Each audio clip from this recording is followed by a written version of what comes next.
instante que eu estava sentado ali, e um amigo meu me ensinou. E eu vou cantar para vocês.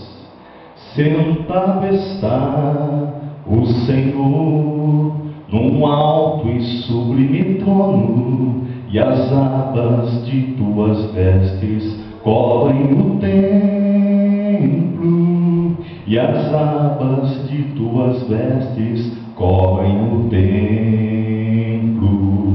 Serafins estão por cima dele e clamam uns aos outros, dizendo, todos comigo agora: Santo, Santo, Santo é o Senhor dos exércitos, aleluia. Santo, Santo é o Senhor, aleluia, aleluia,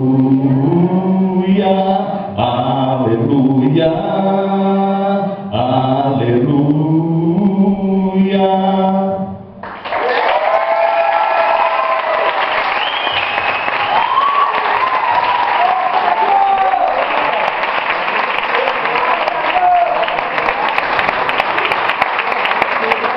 Muito bom, né?